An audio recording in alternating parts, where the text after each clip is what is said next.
It may seem like Apple is behind the competition a lot of the time. The company appeared to be slow to developments like widgets, bezel-less displays with camera notches and screens with high refresh rates. And with the iPhone 16 Pro, it appears to once again be late to the party, bringing generative AI features and a real button for the camera to its 2024 flagship. But if you will allow me to play therapist for a moment, I think it's not that Apple is slow, I think Apple is cautious, perhaps overly so. Caution on its own isn't a bad trait, in fact, it could be considered thoughtful rather than rushed to the cutting edge with its peers. Apple delivers, usually finding a slightly different approach that is often an improvement on what's out there. Just look at the Vision Pro headset or Apple Silicon, or even the iPod, the iPad, and the AirPods, which were far from the first of their kind when they launched. With the iPhone 16 Pro, the focus is on cameras and Apple Intelligence. The problem is Apple Intelligence isn't quite here yet. We can test some features in the developer beta that's currently available, but that's not necessarily the same as the experience the public will get when the update rolls out in October. It's not unprecedented for new iPhones to launch without some marquee features, sure, and thankfully there is still plenty that the iPhone 16 Pro brings. From camera control, the Fusion camera, and other video related updates to slightly bigger displays and iOS 18, the iPhone 16 Pro and Pro Max are intriguing successors, even absent the wanted intelligence features that are still to come. Even if you are not a glutton for buttons, there are still some camera updates that might intrigue you. This year's flagships sport what Apple calls a 48 megapixel fusion camera, which has a faster quad pixel sensor. This enables what the company describes as zero shutter lag, which is wording it has used repeatedly over the years. In this case, it's referring to how quickly the camera will capture a shot after you press the shutter button. I will admit I was initially confused by this update, in part because it requires relearning some behaviors I had adopted to mitigate the shortfalls of older cameras. Basically, the iPhone 16 Pro's cameras are now so fast that when I asked someone to throw something so I could capture it in motion to see how still the images were, my shots ended up being of the person holding the object. Our video producer and I were very confused, and it wasn't until the zero shutter lag concept was explained clearer to me that I got it. I had become used to pressing the shutter early, since cameras, in my experience, would be fractions of a second slow. Apple has become so fast that it actually captured the literal moment I tapped the button instead of the split second after, when the object was in mid-air. Depending on your mood, the new photographic styles can be fun or serious. Apple's tweaked the built-in camera filters to not only offer more options but give you greater control. Due to how the company has refined its processing each year, there is also an improved depth map captured when it detects a face in the scene. This, combined with a greater focus on color science around skin tone, has led to what might be my favorite new iPhone 16 feature. Whether I shot them in portrait mode or not, photos of people what I took using the iPhone 16 Pro were a dream to edit. Simply switching between the standard, natural, luminous, quiet, or ethereal styles already resulted in improvements to be colors and shadows, but I could also tap on each thumbnail to access the new editing touchpad and drag a dot around. This let me more precisely tweak the hues and contrast levels, and an additional slider will let me adjust how warm the image was.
It's been about 2 months since the public beta for iOS 18 was released, and it was nice to get a taste of upcoming features like the new customizable home pages, expanded tap back reactions, and the redesigned Photos app.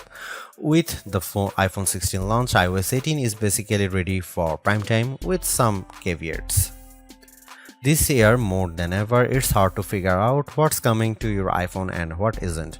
With the release of Apple Intelligence slated for October, features like writing tools, cleanup for photos, and the redesigned Siri won't be ready till next month, and even then, your non-Pro iPhone 15 won't be compatible. Plus, some features that were teased at WWDC like Genmoji still haven't been added to the iOS 18.1 developer beta, which is where most Apple Intelligence features have been arriving as a preview for app makers. Within the iPhone 16 lineup too, there are things coming only to the Pro models like multi-layer recording in voice memos. It's confusing and can make choosing your iPhone a trickier decision, but for this review at least, the iPhone 16 Pro and Pro Max are getting everything. I cannot wait to try out multi-track recording in voice memos, and I hope Apple sees this yearning as a sign that it should bring this to more devices. It was nice to get time with iOS 18 even in the absence of Apple Intelligence. Honestly, I'm not even sure I'd like those features that much. In a similar way, Gemini AI was nice on Pixel 9 Pro series but didn't feel like must-haves. Some of the new iOS 18 touches I noticed immediately are the refreshed control center, which took some getting used to as I had to relearn how to swipe back to the home page since there are more pages to scroll through now. I especially enjoyed seeing the new little chat bubble appears on my voice recordings, indicating that a transcript had been generated for them, and though I haven't exchanged messages with Android toting friends yet, I'm glad to see RCS support is finally live this week. Though I was excited for the new custom routes tool in Maps, I struggle to actually create them. You can set your start and end points and have the app close the loop for you, or just tap landmarks or points on the map to get the route to basically connect the dots. Unfortunately, no matter how many times I tried to get the route to cut through a building where I knew a pedestrian walkway existed, Maps reinstated me at every turn, forcing the route to go through more established paths instead. It's not unreasonable, but certainly not the open world route creation feature I was envisioning. The best thing about iOS 18 and also some new features in the iPhone 16 lineup is the customizability. I do appreciate that if you don't like something, you can usually turn it off. With the new ability to place apps outside of a rigid grid, you can now lay your home screen out just the way you like. The redesigned Photos app lets you create and pin collections so you can more easily find the pictures most important to you. And again, I'm glad Apple is giving people the option to turn off camera control altogether or adjust its sensitivity. The iPhone 16 Pro and Pro Max are powered by Apple's A18 Pro chip, which are built on second generation 3nm technology and a new architecture with smaller, faster transistors. All this is meant to deliver unprecedented efficiency according to Apple's press release. Some small software glitches aside, I have never run into slowdown on the iPhone 16 Pro, but I was certainly surprised by the smaller handset's battery life. In general, the iPhone 16 Pro would barely last a full day, which is reminiscent of the iPhone 15 Pro too. It's worth noting that before this review, I was primarily using an iPhone 15 Pro Max as my daily driver, which usually gets through a day and a half with no problem, so the drop in endurance is even more pronounced for me. Most days, I'd pick up the iPhone 16 Pro at about 9 am and would get to about 9 pm before getting low battery alerts. If I started the day a bit later, closer to 11 am, for instance, I got to 1 am before the iPhone 16 Pro ran completely dry. On Sunday, I unplugged the iPhone at about 9:30 am and was shocked on the train home to get a warning that remaining power was at just 20%. It was only 6:50 pm and the night had barely just started. You'll significantly better battery life on the iPhone 16 Pro Max, which delivers the same almost 2-day runtime as its predecessor. And sure, a phone with a smaller battery not lasting as long makes mathematical sense, but considering the Pixel 9 Pro is a comparably sized handset and manages to last about 2 days, there's no excuse for the iPhone 16 Pro to conk out before the night is up. Apple's caution is sometimes warranted, especially at a time when mistrust of AI-generated content runs rampant. The company taking its time to get Apple Intelligence right is understandable, but its deliberation doesn't always lead to winners.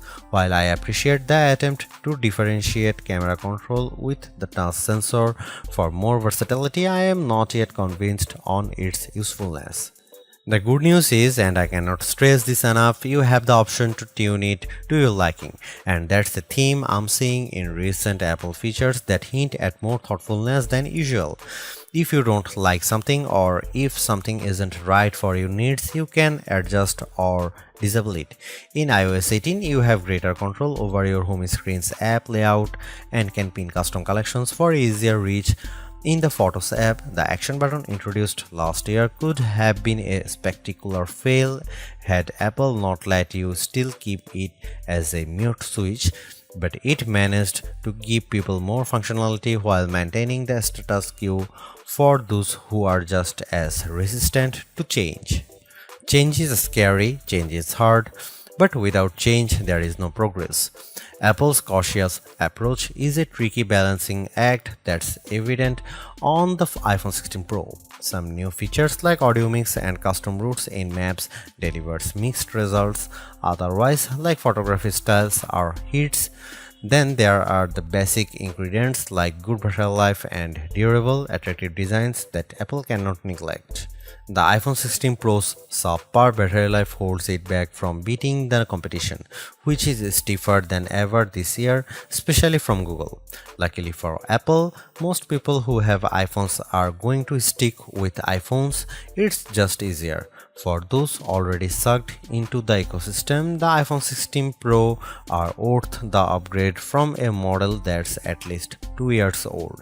If you already have an iPhone 15 Pro, for the sake of our planet and your wallet, you might prefer to hold off on upgrading, especially since this year's devices aren't that much different.